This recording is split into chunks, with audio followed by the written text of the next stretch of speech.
Bonjour à toutes et à tous. Bienvenue dans ce nouveau webinaire sur les perspectives de quartier de demain. Alors tout d'abord, qu'est-ce que c'est que quartier de demain? C'est une consultation d'architecture, d'urbanisme et de paysage qui a été menée en simultané sur 10 quartiers prioritaires de la politique de la ville, donc 10 QPV. C'est une consultation qui avait pour objectif de faire de ces quartiers des démonstrateurs de la transition socio-environnementale des QPV et de renouveler les modes de faire à la fois par l'expérimentation et par la participation citoyenne. La consultation s'est conclue le 2 décembre dernier avec la sélection de 10 lauréats parmi les 30 équipes qui ont participé à la consultation.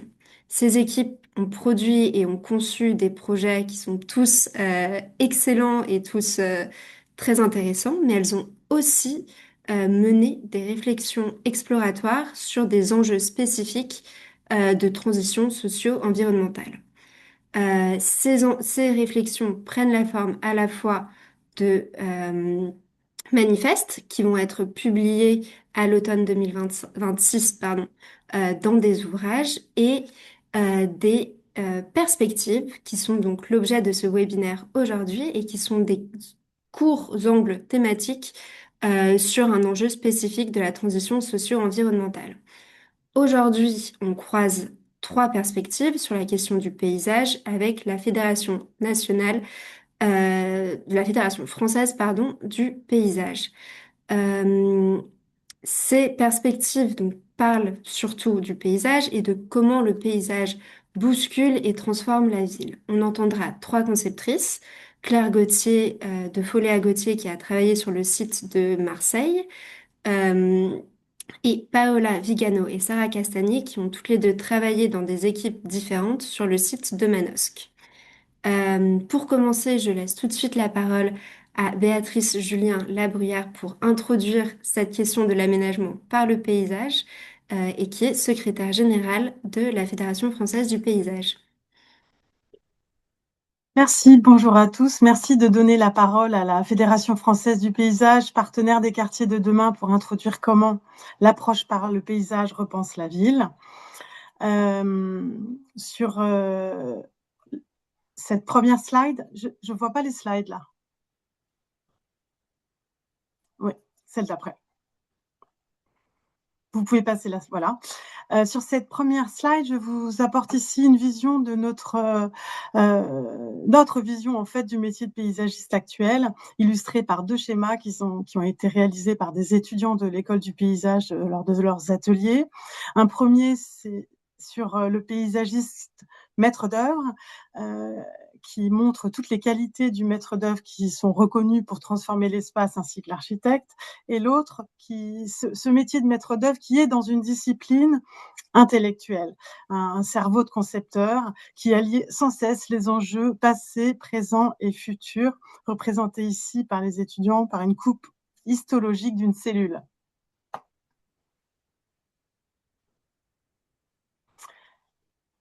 Sur cette slide, je vais prendre un tout petit peu plus de temps que sur les autres. Vous avez en haut une brève frise qui pose quelques mots sur les missions des paysagistes, les commandes, les concepts et les réalisations des paysagistes sur la ville depuis 1950. Intitulée en 5 séquences, elle reflète les besoins des quartiers d'hier et d'aujourd'hui et montre que de la ville hygiéniste à la vie climatique, la nature et la santé sont un fil conducteur de l'urbanisme, affirmant la place de l'approche par le paysage, justement. Sur la partie de la santé publique, 1950-1900, 1850-1930, c'est une période où on a besoin dans nos espaces publics, ils sont de promenade, d'air pur, de respiration, de contact avec la nature, cette période dans laquelle il y a eu des grands concepts comme les systèmes parcs, la deuxième période qui a accompagné la reconstruction massive, où les paysagistes ont eu des commandes qui étaient plutôt de l'ordre du verdir, mais qui ont permis aussi de structurer certains espaces et de travailler sur les fonctionnalités urbaines. Cette troisième période de ville renouvelée, dans laquelle il y a eu énormément de programmes de réhabilitation, avec la création de la politique de la ville, puis enfin la création des ANRU, dans lesquelles les paysagistes ont porté en pluridisciplinarité aussi, ont renforcé l'appropriation de ces quartiers et requalifié tous ces espaces dégradés, où le végétal justement a permis de désenclaver certains grands quartiers.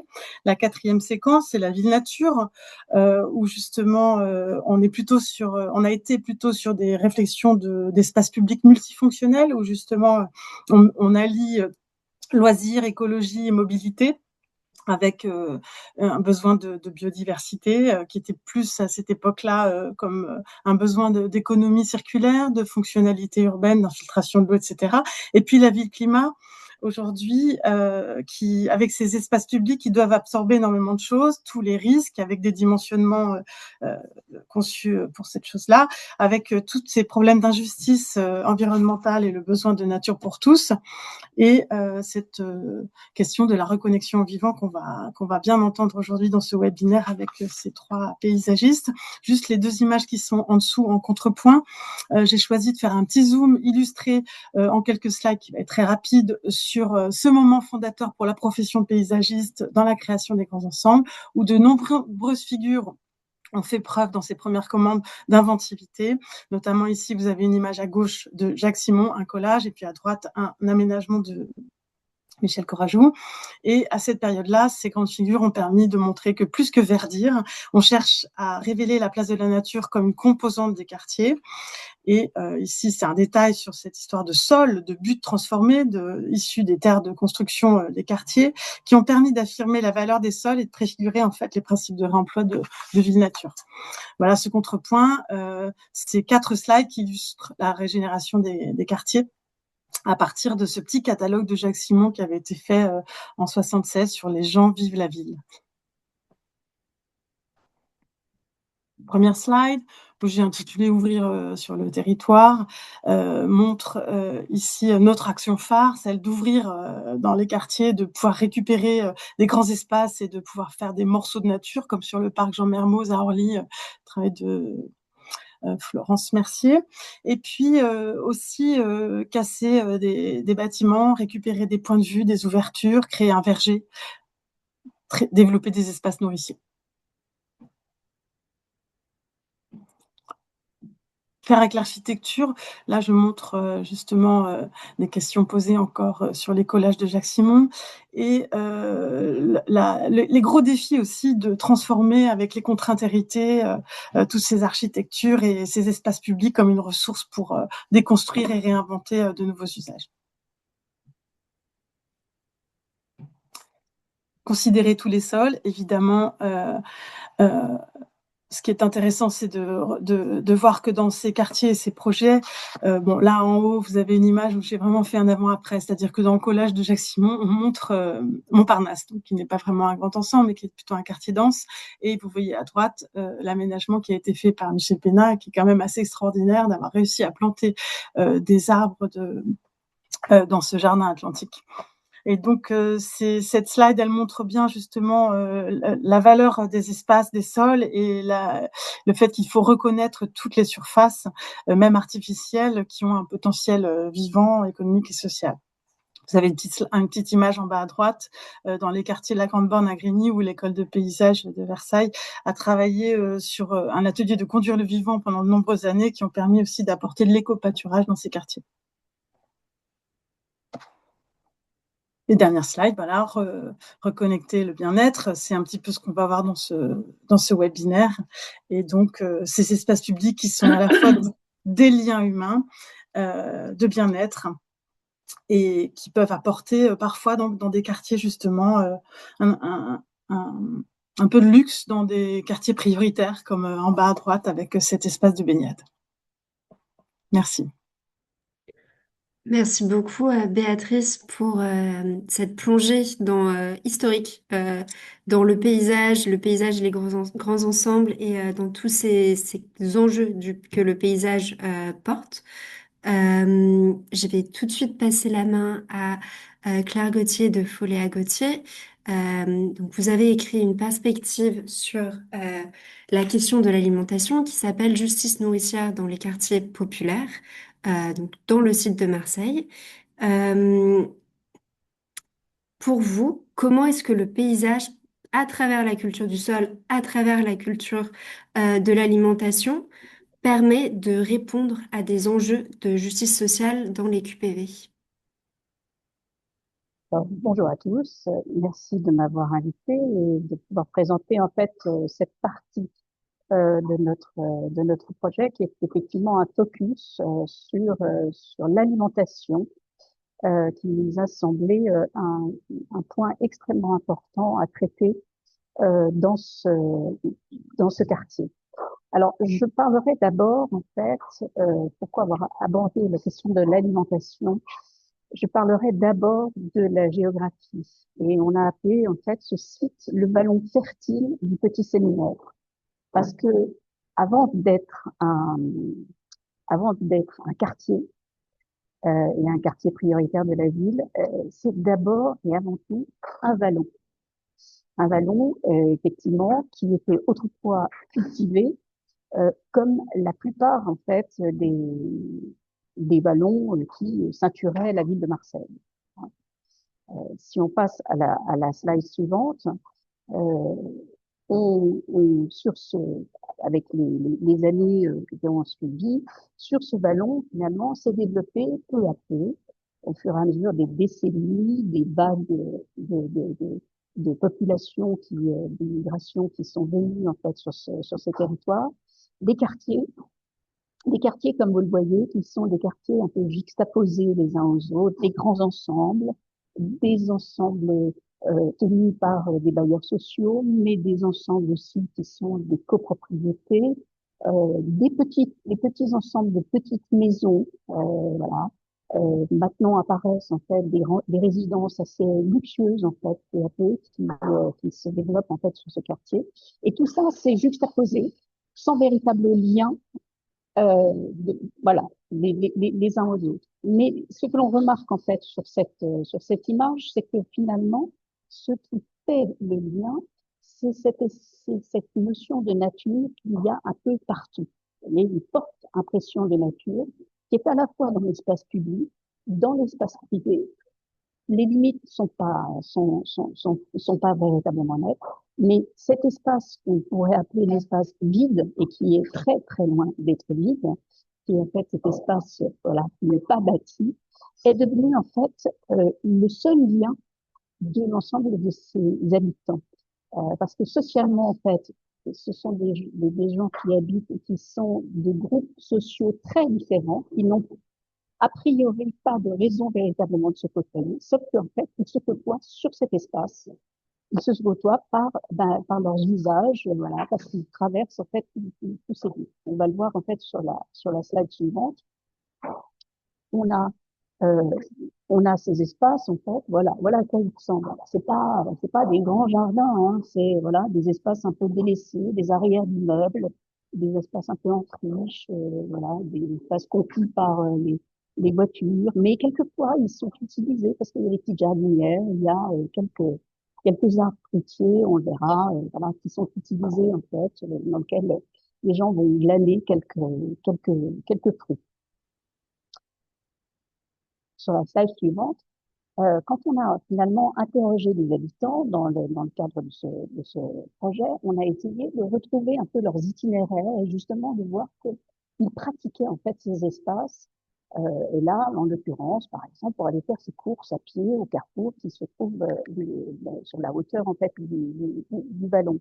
Et que ces habitants finalement traversaient ces espaces pas très valorisés. Quelquefois, il faut passer par-dessus un grillage, il faut éviter une déchetterie, parfois éviter de se tremper les pieds dans l'eau sur la route quand il pleut, mais parfois on se rend compte, on cueille quelques fruits, voilà, qui sont ça et là, on va chercher quelques plantes, et finalement on s'est rendu compte que ces espaces servaient aussi à des jeunes d'installer leur barbecue, de faire la fête, voilà, d'un mariage ensemble, et que finalement c'était des lieux qui étaient tout à fait complémentaires en fait au logement de l'ensemble de ces habitants, quels qu'ils soient, et que finalement, à force de les faire parler, on s'est rendu compte que la question de l'alimentation revenait tout le temps.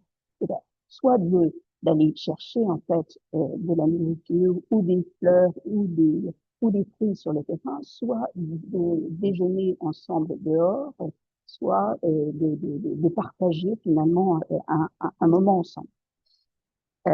Sur la slide suivante. Du coup, il nous est venu en fait l'idée importante, voilà, de se dire, il faut refaire un lien entre l'alimentation et le paysage, parce que ça a un lien très fort. On va s'apercevoir que finalement, l'alimentation n'est pas qu'une question théorique, voilà, de la malbouffe ou de la malbouffe. En fait, ça a un véritable rapport avec le sol et le paysage. Et du coup, on va par là, dans le projet, parler de topographie, on va parler du sol, on va parler d'eau, on va parler de plantes, d'ombrage, d'équipement, de commerce et de partage. En fait, à travers cette question-là, voilà. Et donc, la premier élément finalement de projet était d'essayer de recomposer les paysages du vallon. Alors, sur la slide suivante, on va voir comment on a imaginé en fait ça d'un vallon en fait qui n'était qu'une pente avec des sols extrêmement tassés et une route dans le bas de la pente.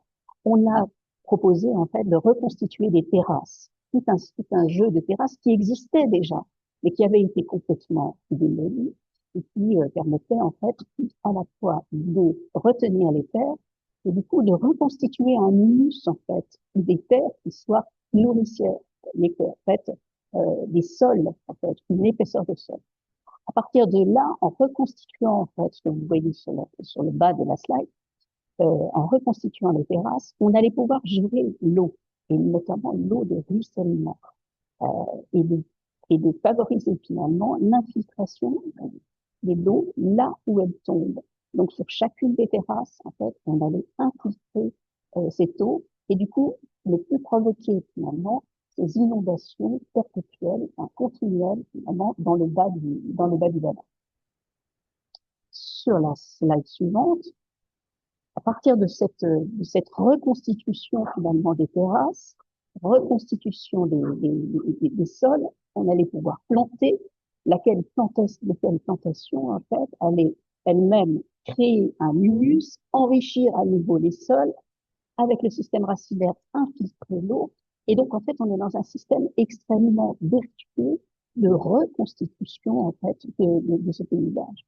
Mais on n'est pas juste dans les terrasses en fait productrices, on est aussi dans les terrasses qui sont protectrices, c'est-à-dire que du coup sous ces canopées qu'on allait planter, on allait pouvoir installer des jeux, on allait pouvoir installer des promenades, des lieux de vie et ainsi de suite. Et en fait, tout le système devenait en fait à ce moment-là vertueux et on n'avait plus ces inondations en fait dans le bas du vallon. Si vous passez la slide suivante. Là, on a parlé effectivement de physique, voilà, de sol, d'eau et de terrasse. Mais pour associer cette question du paysage, en fait, à l'alimentation, il fallait la notion sociale, qui est extrêmement importante. En fait. Donc, finalement, sur ce terrain, sur le schéma que vous voyez là rapidement, en fait, vous voyez là où on a placé des jardins familiaux, ça, bon, avec une gestion particulière liée à des associations, des jardins pédagogiques liés aux écoles, mais aussi des vergers et des espaces de cueillette libres sur une très très grande partie en fait du parc, pour que justement les gens puissent aller justement cueillir. Mais à côté de ça, il fallait aussi tout au-delà de la production, il fallait tout le système de transformation et de partage. La transformation, c'est donc la création d'une cuisine collective qu'on proposait, en fait, mais aussi des locaux de transformation où on pouvait faire son miel, voilà, parce qu'on avait mis des ruchers à un endroit, et donc pour pouvoir transformer et mettre le miel en bocaux.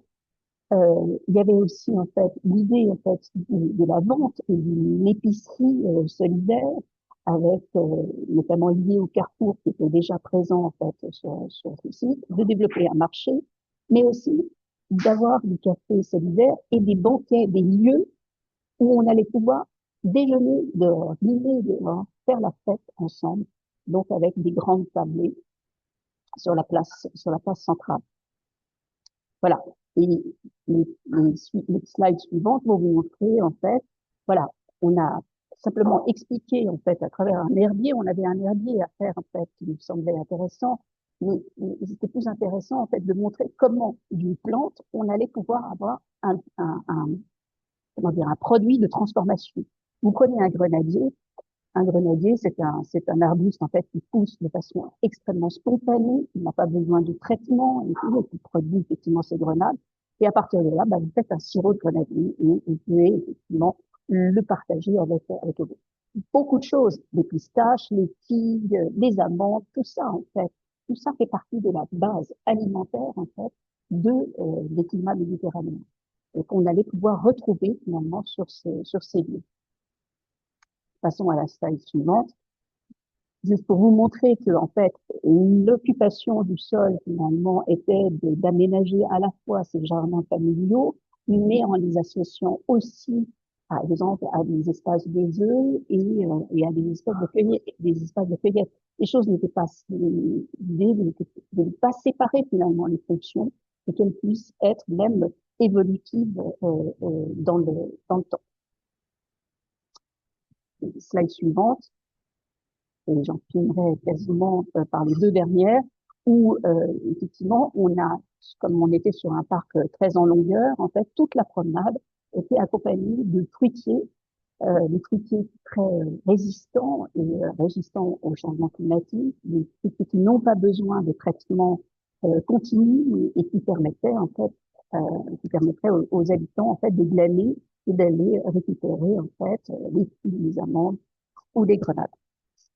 Et enfin, la dernière slide pour vous montrer que tout ça, en fait, il est bien il y a un lieu véritablement de partage. Le partage, c'est cette place des fêtes où il pouvait y avoir à la fois des spectacles, des jeux d'eau, mais aussi une grande tablée de banquets pour que les gens puissent en fait sortir de leur logement, se retrouver et avoir véritablement une valeur que ce parc est une valeur sociale.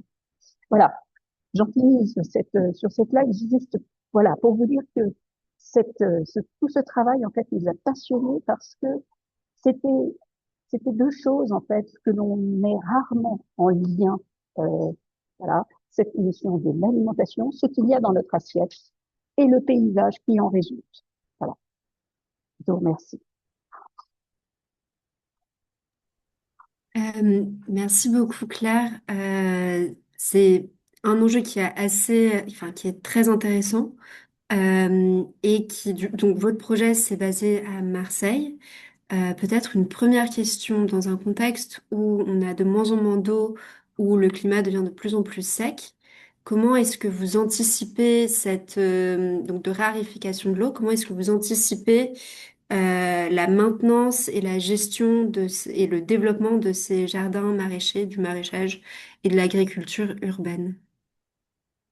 Alors, en fait, il y a deux choses. Il y a effectivement le maraîchage. Le maraîchage a besoin d'eau, ça, on le sait. Mais c'est très ponctuel et donc c'est lié, en fait, aux jardins familiaux. Les jardins Mhm. familiaux, les associations qui gèrent les jardins familiaux sont très astucieux. Ils ont déjà, en fait, ils n'ont pas toujours un forage, en fait, voilà, qui est lié à leur terrain d'association. Ils récupèrent les eaux, quand ils ont des cabanes, ils récupèrent les eaux de leurs cabanes, ils ont des cuves, ils ont des citernes, voilà, qui sont quelquefois pas forcément des très très grosses citernes, mais qui sont nécessaires, en fait, à l'arrosage pendant les périodes les plus difficiles. Donc ça c'est un premier point. L'autre, tout ce qui est comme dans le parc ouvert, les vergers en fait dont on a parlé, le choix en fait c'est porté que sur des plantes qui ont cette capacité de résistance à des sécheresses très fortes en fait en été. Alors, je prends par exemple les grenadiers, les figuiers, les amandiers aussi. Dès lors qu'ils ont commencé à partir en fait, pour les aider un tout petit peu au moment de la plantation, mais dès lors qu'ils partent en fait, ils sont capables en fait de tenir sans eux. Mais on dit qu'il n'y a pas assez d'eau, mais de temps en temps, il y a trop d'eau. Il y a trop d'eau. Et donc, il y a tout un travail aussi à récupérer cette eau, en fait. Et le premier stockage, en fait, des eaux à faire, c'est le stockage dans le sol. Et c'est pour ça que je reviens à cette infiltration du sol. Le sol, c'est un sol calcaire avec un sol karstique, c'est-à-dire avec des rivières souterraines. Et lesquelles rivières souterraines ressurgissent un peu plus bas, en fait, voilà, et créent des sources. Et en fait, plus on infiltrera de l'eau et plus on aura de l'eau, en fait, un sol il pourra en fait restituer en fait cette voilà. Donc on est sur une gestion de l'eau qui s'échelonne dans le temps, sur la maintenance des espaces et les modes d'exploitation est-ce que vous avez pensé à des modes de gouvernance, des façons d'inclure les habitants du quartier dans ces jardins que vous proposez? Oui, euh, l'idée en fait c'est d'avoir finalement une sorte de conseil de quartier. Ça existe déjà en fait, hein, Mhm. ces conseils de quartier où les maires d'arrondissement font le tour et viennent voir en fait les habitants. Et moi, il me semblait en fait que toute la démarche en fait, ce projet sur ce vallon était bien moins un parc public, de gestion de parc public, voilà, par la ville de Marseille ou par la métropole, que à une gestion en fait collective.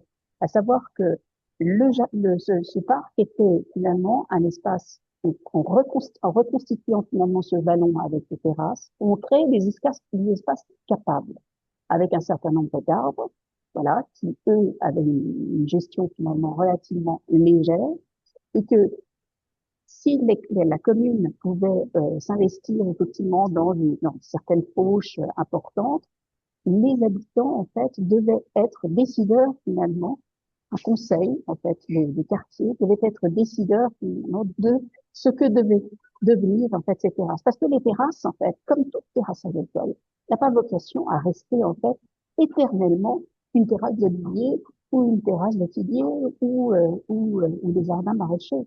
En fait, ça tourne. L'idée, c'est qu'on ait fait des terrasses fertiles et qui permettent, en fait, en fonction des habitants, en fonction de leurs besoins, en fonction de leurs envies, de recréer, en fait, des choses, voilà, et d'apporter leurs idées, en fait, au lieu. Merci beaucoup. Une dernière question assez rapide, mais vous avez parlé aussi de glanage et du fait que vous aviez découvert ces pratiques de glanage. Bah, une question très simple, comment est-ce que vous les avez découvertes? Ah ben, c'est simplement sur le terrain, avec le Conseil des citoyens, c'était très amusant. On avait une femme d'origine comorienne qui était là et qui nous a expliqué qu'en fait, elle allait ramasser des épinards dans tel endroit et que telle autre plante lui permettait en fait de soigner ses verrues et que telle autre plante et que l'autre jour, je sais pas quoi, elle avait croisé un jeune qui avait piqué toutes les amandes en fait de l'amandier et qu'elle lui avait dit, bah, il faut en laisser pour les autres. Voilà. En fait, c'est ça. Mhm. C'est une pratique qui existe déjà. Eh ben, merci beaucoup, Claire Gauthier, pour cette présentation. Je vous en prie. Euh, on va passer à la prochaine donc de Paola Vigano sur donc à Manosque, où là on change de décor. Alors pas tant parce que on est à Manosque, donc quand même dans un climat méditerranéen aussi, mais le projet était sur une plaine sportive et c'est ce dont votre perspective se rematérialiser, la ville pensée par le corps. Enfin, c'est ce dont la perspective parle. Euh, Dans cette perspective, vous proposez de dépasser cette conception traditionnelle des espaces sportifs et justement vous donnez beaucoup de place aux pratiques informelles comme les pratiques de glanage mais appliquées au sport. Donc peut-être deux questions. Tout d'abord, qu'est-ce que c'est que se rematérialiser? Et deuxièmement, comment est-ce que cette approche par le paysage permet finalement de libérer et d'émanciper les corps? Je vous laisse la main. D'abord, je dois réouvrir. Voilà. Euh, Donc, je dirais que je commence quand même avec cette présentation, vu que le temps n'est pas très long.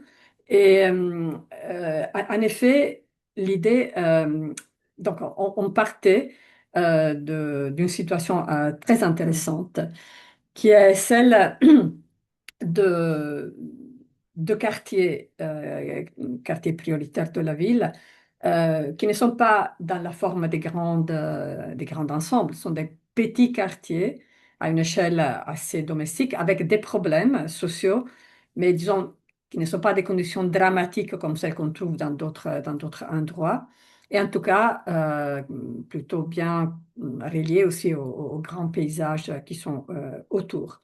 Et en effet, juste à côté, ce qui longe une partie de ces quartiers, c'est un rio, qui est justement ce petit cours d'eau, en principe un cours d'eau qui n'est pas permanent, c'est un cours d'eau qui serait plutôt saisonnal ou saisonnier, mais euh, le fonctionnement hydraulique est tel qu'il y a de l'eau un petit peu toujours, parce qu'il sert aussi euh, il aide aussi pendant les grandes pluies, les canaux qui sont en amont de ce rio.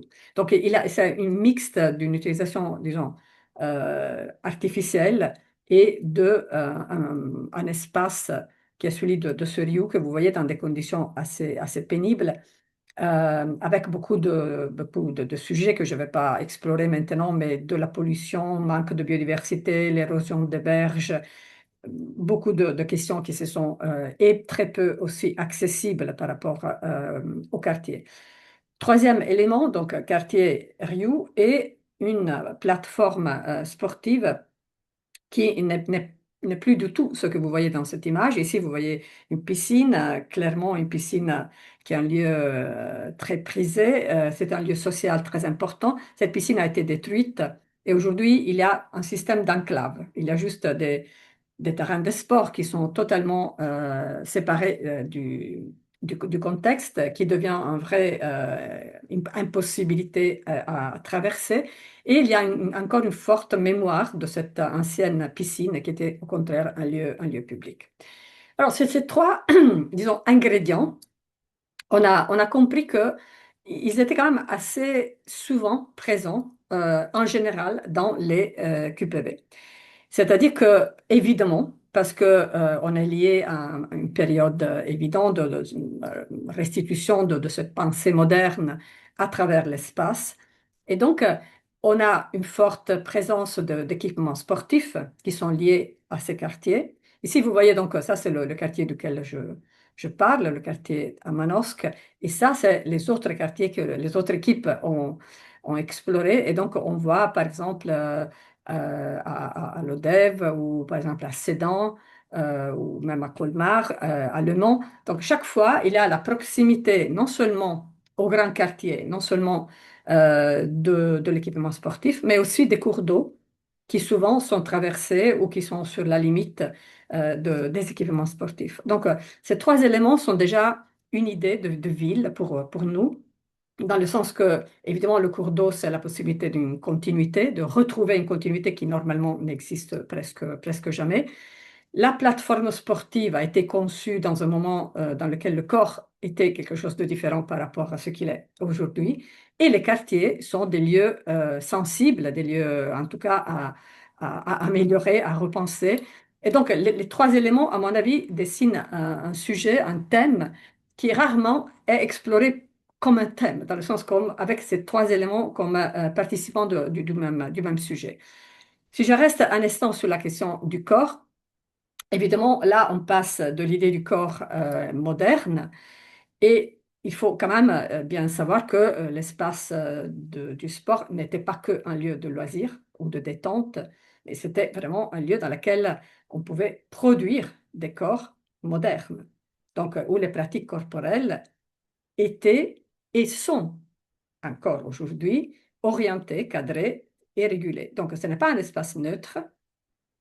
Nous, on a utilisé des termes peut-être un petit peu forts, mais quand même un appareil spatial de pouvoir qui n'agit pas par cette coercition directe de l'espace disciplinaire, mais par une normalisation de comportement. C'est-à-dire que quand vous rentrez là-dedans, soit vous êtes ce qui est attendu, soit vous ne pouvez pas utiliser ces espaces. Et cette normalisation se fait à travers cette modélisation des gestes, des rythmes et des postures. Donc finalement, à la fin, notre corps est le corps moderne, celui dont parle par exemple le Corbusier.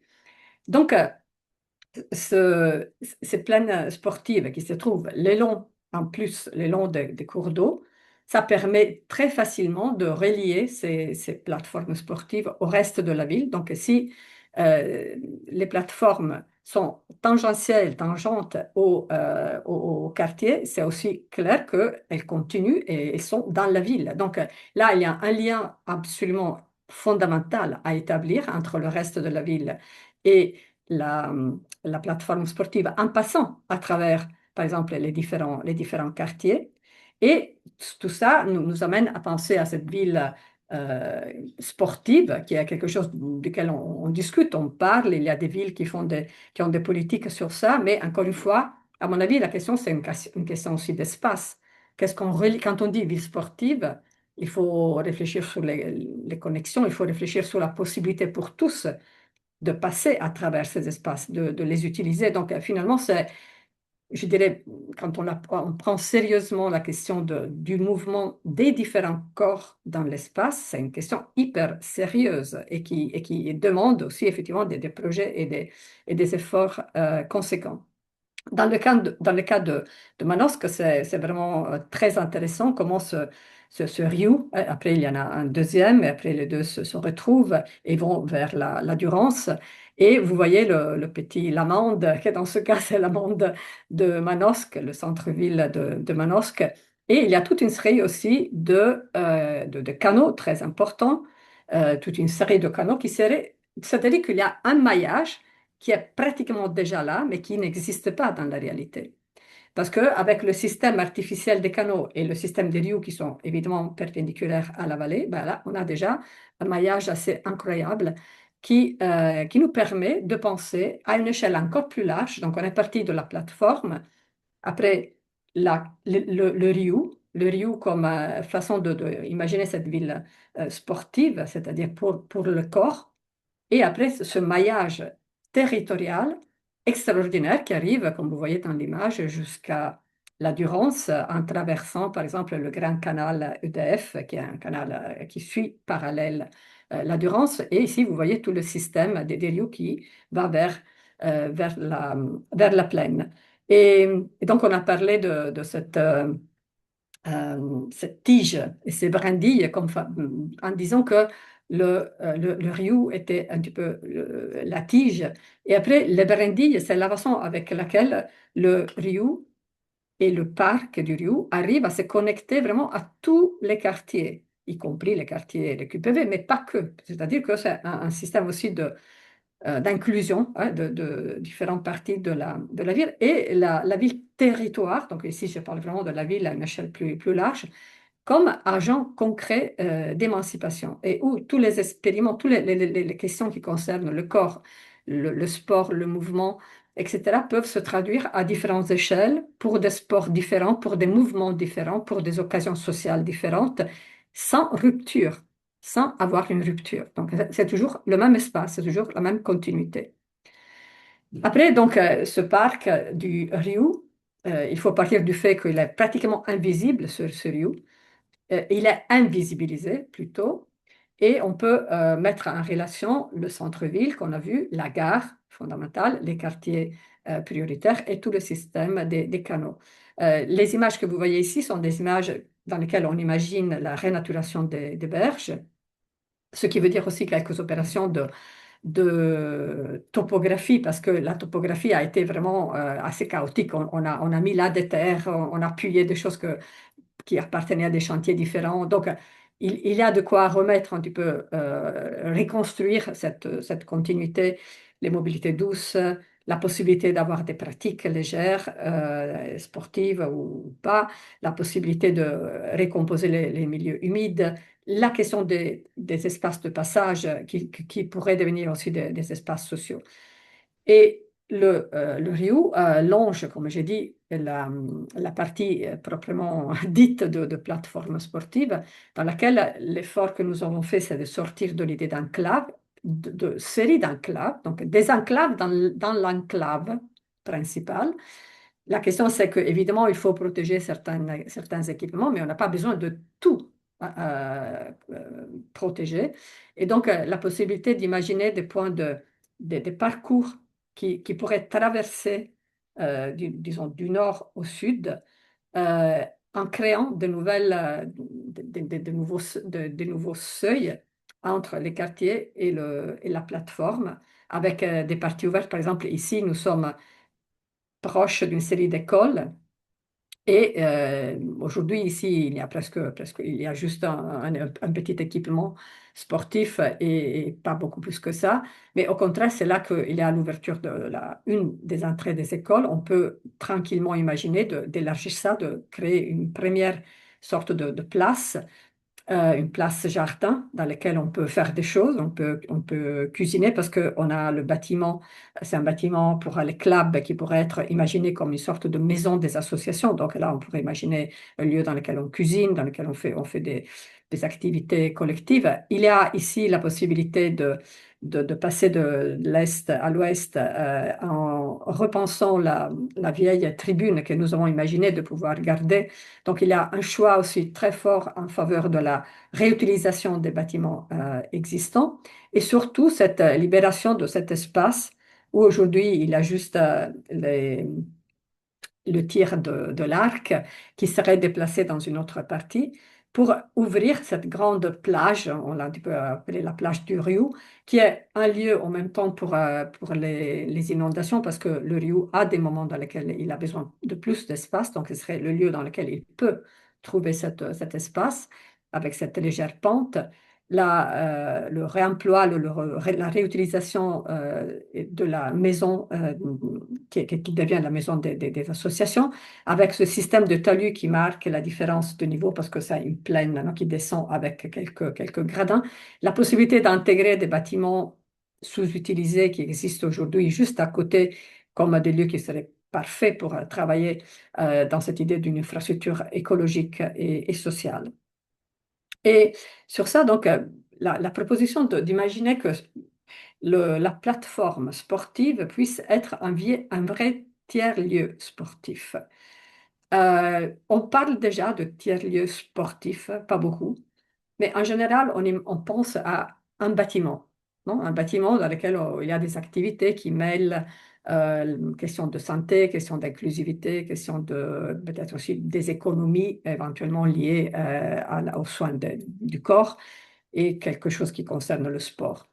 Mais si on prend cette idée et on l'imagine au moins à l'échelle de la plateforme sportive, ben, ça ouvre à des possibilités incroyables. Dans l'hypothèse d'ouvrir plus les plateformes sportives, de ne pas avoir que les espaces pour les clubs, mais d'intégrer d'autres types de pratiques, ben, alors là, la plaine sportive devient un vrai espace capacitant et autour du thème du corps, hein, le corps comme vraiment quelquefois un corps fragile ou un corps qui n'est pas considéré normal ou un corps qui a besoin de soins sociaux et en même temps de l'écologie et du sensible. Parce qu'en plus, là, on avait déjà une association qui s'occupait de l'environnement, des questions écologiques autour aussi du Rio. Donc, ce serait hyper facile d'imaginer d'élargir aussi à ça.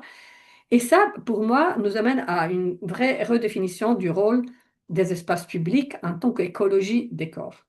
Des corps, après, on peut facilement élargir au corps humain et non humain, mais la question, c'est qu'on est en train de repenser l'espace public comme un lieu dans lequel ces différents corps doivent pouvoir être chez eux. Et les Là, extraits que vous voyez ici, ce sont les extraits de cette vidéo magnifique. Si vous ne connaissez pas ce chorégraphe, je vous suggère de le chercher. C'est Lloyd Newson. Et le titre, c'est The Cost of Living. Et c'est comme vous voyez, le danseur principal, il n'a pas les jambes. Toutefois, il fait des choses incroyables et ce morceau est absolument, je dirais, émouvant et fascinant. Et fascinant parce qu'on voit comment les gens qui ont les jambes essaie de faire ce qu'il lui il fait. Et il essaie d'apprendre à faire comme lui.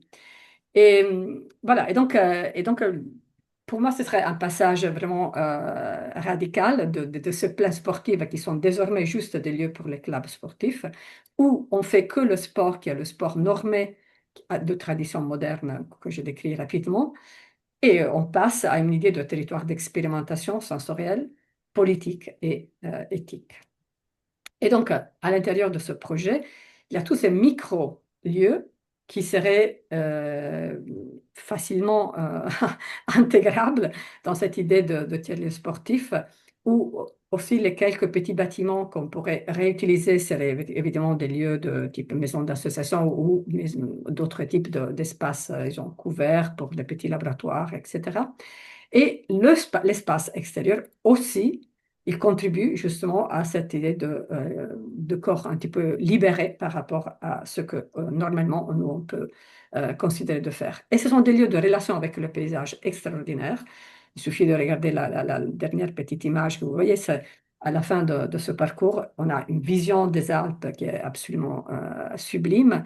Et donc, ce sont des lieux vraiment qui ont aussi des qualités de paysage extrêmement, extrêmement élevées.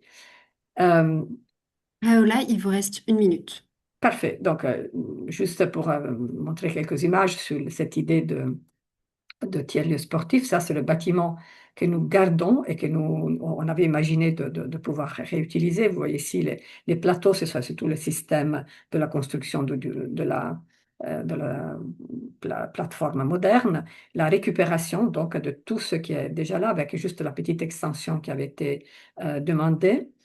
Et finalement un ensemble d'espaces. Pour moi, ça, c'est quelque chose qui concerne la question importante, je trouve, aujourd'hui, de cette dimension biopolitique qui est dans l'idée de transition écologique et sociale. Et je trouve que c'est un sujet très important à discuter parce que ça nous concerne en termes de vie. Et sur ça, je suis absolument d'accord avec ce que Claire vient de montrer.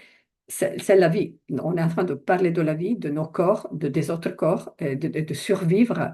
Et je pense qu'il y a vraiment beaucoup à repenser avec la distance qui s'est créée entre nous et le projet biopolitique du passé.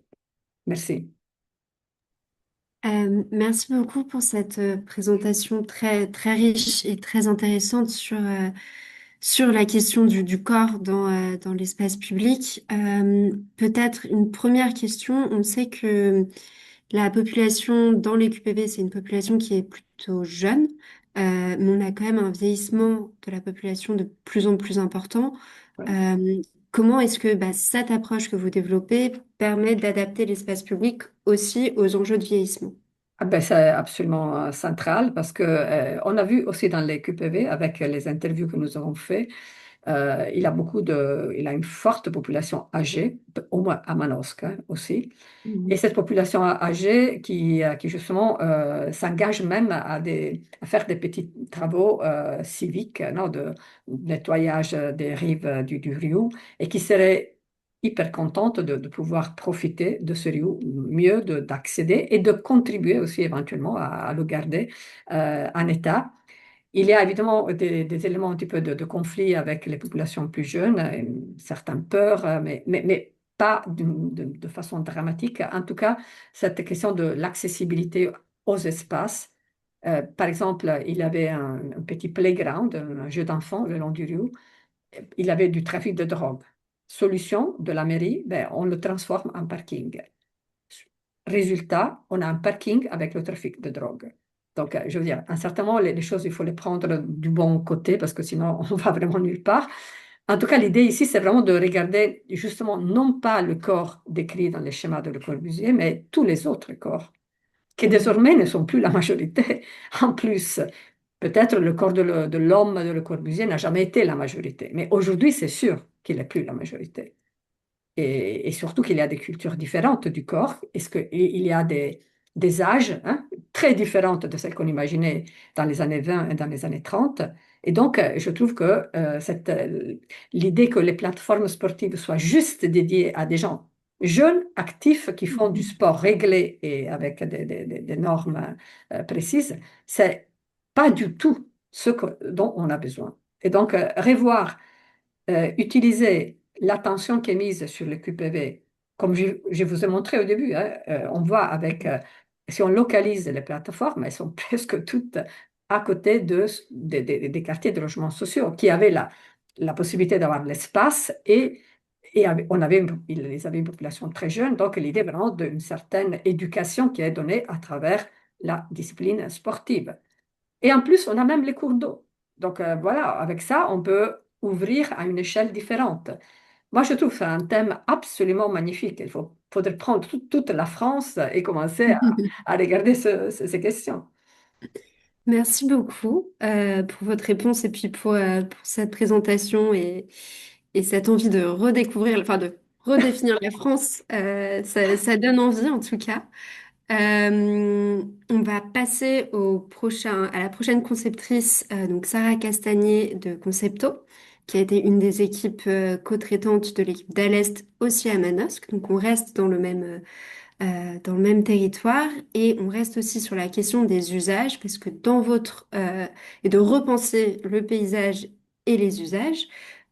Parce que dans votre perspective vers des nuits bienveillantes pour les quartiers de demain, vous prenez une nouvelle gestion de l'éclairage public pour vivre la nuit.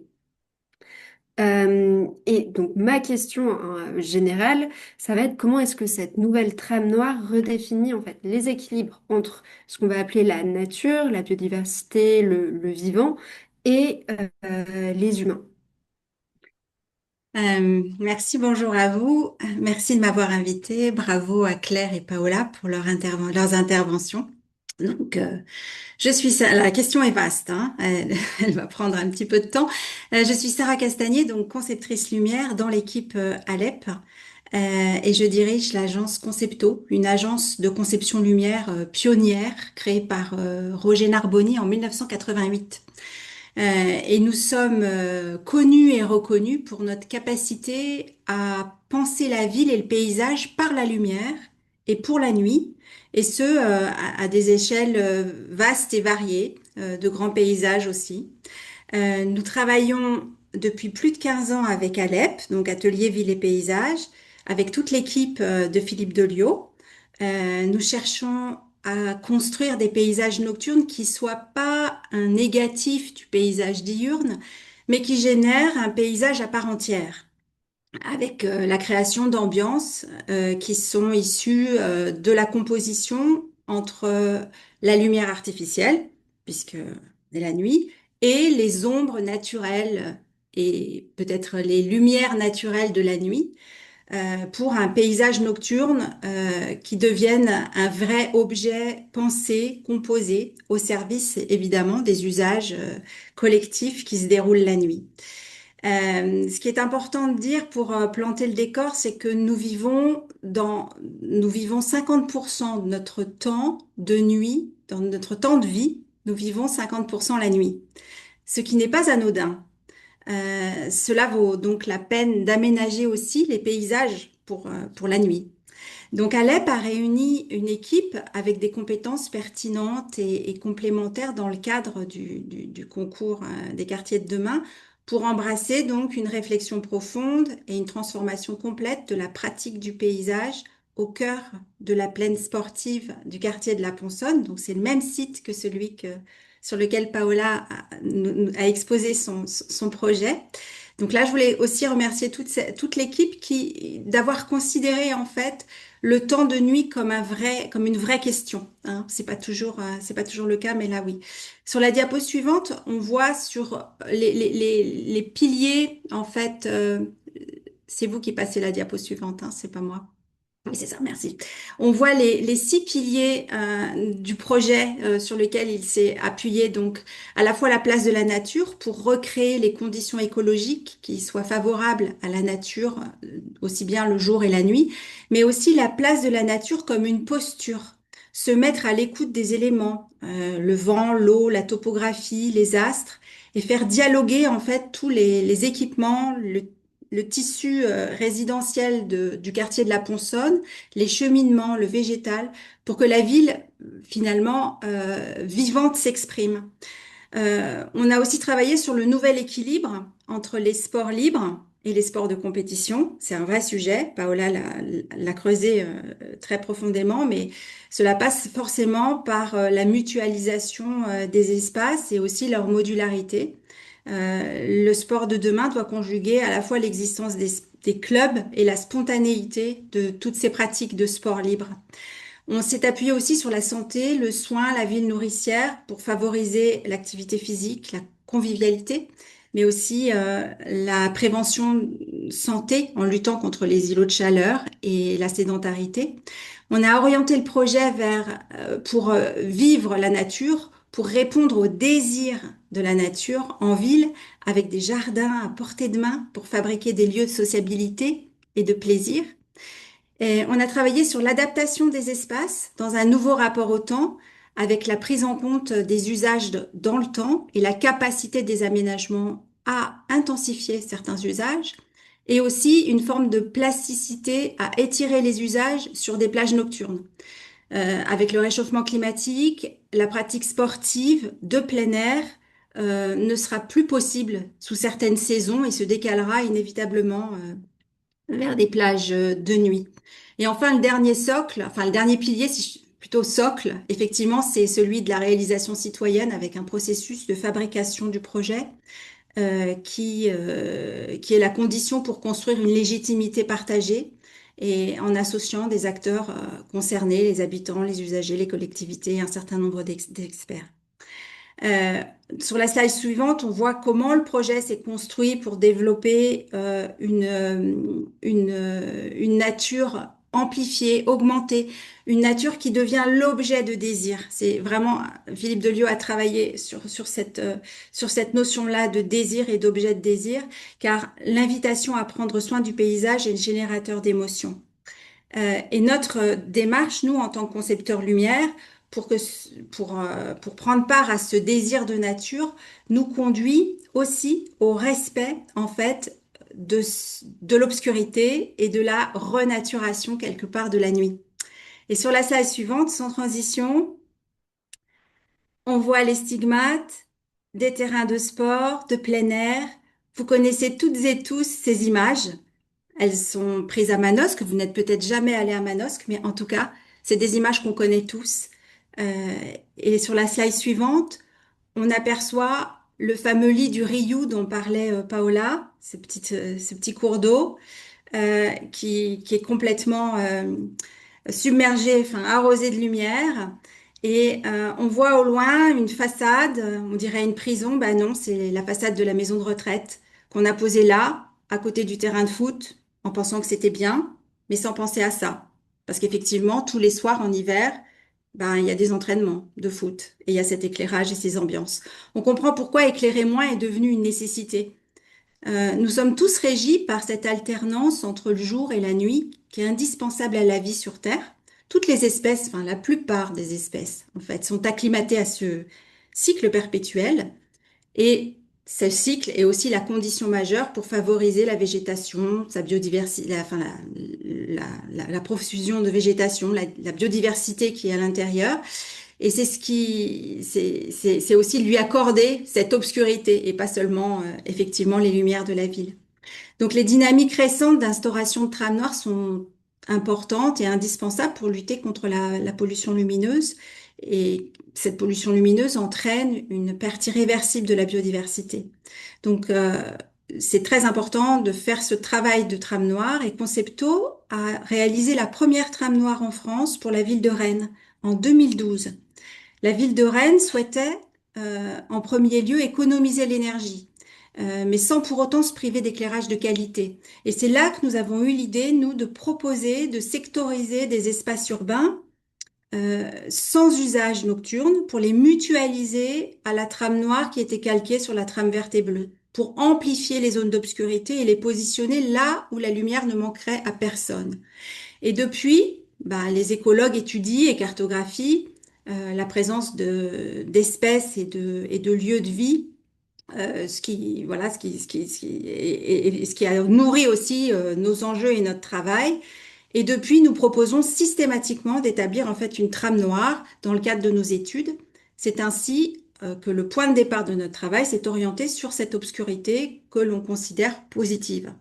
Donc sur la slide suivante, alors les ambiances nocturnes d'une plaine de sport, c'est aussi cela. C'est on, off, des paysages extrêmement binaires. Nous sommes sans cesse ramenés aux oppositions du tout, du rien, les deux sans qualité, sans âme. Et vous pouvez admirer ici l'éclairage de mauvaise qualité et le non-éclairage de mauvaise qualité. Donc on comprend pourquoi éclairer mieux est aussi une nécessité. Et sur la slide suivante, on voit ce qui a nourri en fait, enfin ces contrastes en fait, on nourrit la nécessité, enfin nous sommes nourris par cette nécessité d'éclairer moins et celle d'éclairer mieux.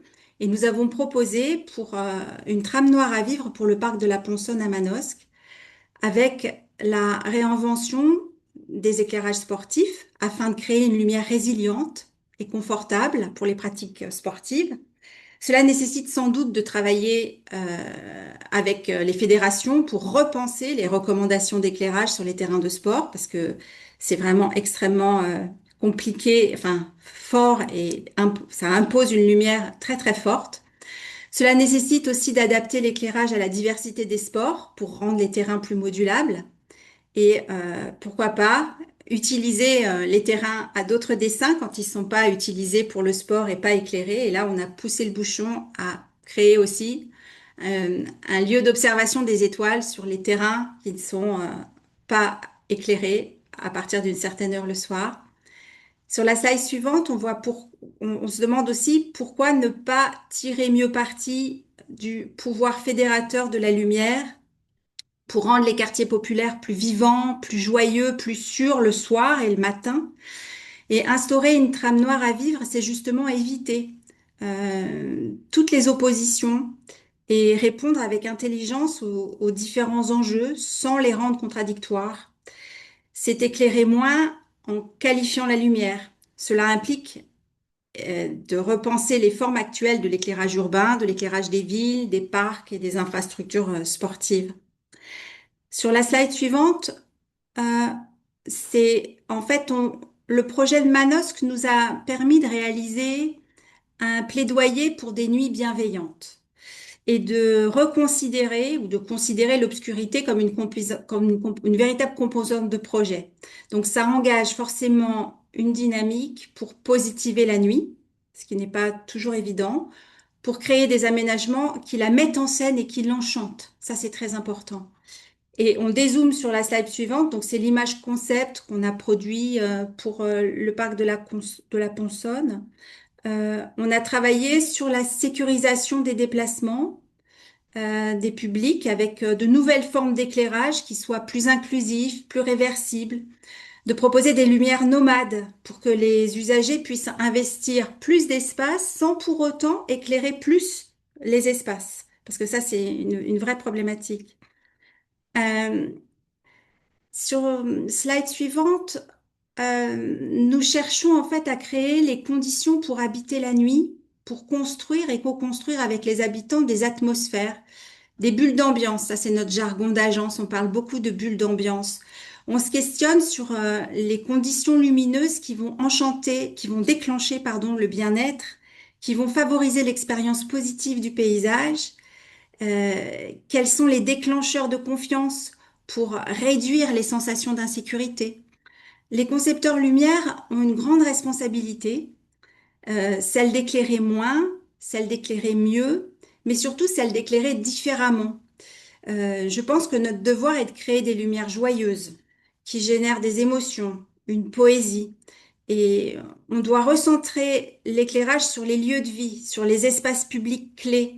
Et du coup, nous devons le faire avec beaucoup de cœur, avec beaucoup d'amour, j'ai envie de dire, en utilisant de la couleur, de la matière, des formes, en créant des interactions pour impliquer les publics. Nous devons le faire aussi avec des moyens financiers qui vont avec ce qu'il faudrait réaliser. Nous devons le faire pour nos enfants, pour nos adolescents, pour nos anciens. Et cela implique forcément de sortir de l'académisme de l'éclairage urbain. Car finalement, l'éclairage urbain est très connoté, euh, avec des stigmates emblématiques. Les candélabres qui se dressent fièrement, je dirais, le long des routes. Ils sont devenus des objets urbain iconique incontournable, de jour comme de nuit, mais il reste tourné systématiquement sur la route. Et ça, est-ce que c'est encore vraiment nécessaire? Et pour finir, euh, c'est la nuit, en fait, peut être vécue comme bienveillante et ressourçante. C'est dans ce sens que nous parlons de trame noire à vivre. Pratiquer la méditation, le tai chi, le yoga, le soir venu au parc de la Ponçonne permet de mieux se connecter à soi et au paysage. Et ça, c'est une chose extrêmement importante. Finalement, quand on y réfléchit, nous avons des paysages diurnes qui sont magnifiques. Je ne vais pas opposer paysage de jour, paysage de nuit. C'est pas ça, mais nous disposons d'un spectacle nocturne, cosmique, unique, qui est cette vue sur le ciel étoilé, cette fenêtre sur l'univers. C'est le seul moment dans la journée où l'être humain est connecté avec une dimension plus grande, plus large, plus philosophique, une dimension cosmique qui nous amène à l'humilité, en quelque sorte. C'est tellement merveilleux, tangible, de voir l'univers devant nous, gratuitement, naturellement. Donc, on a un vrai rôle en tant que concepteur lumière pour respecter ça. Et pour reboucler avec le début de mon intervention, où j'évoquais cette notion de désir de nature sur lequel Philippe Delioz nous a conduit et nous a amené à travailler, je termine sur ce que nous dit l'astrophysicienne Ercilia Vodo dans son livre Aux frontières du cosmos. Elle nous rappelle que l'étymologie du mot désir vient de la négation des et du mot sidus qui veut dire étoile. Le désir, c'est être loin des étoiles. C'est être animé par une soif de reconnexion, une attirance intérieure vers l'infinité de l'univers qui se désintéresse profondément de nous, mais auquel pourtant nous appartenons.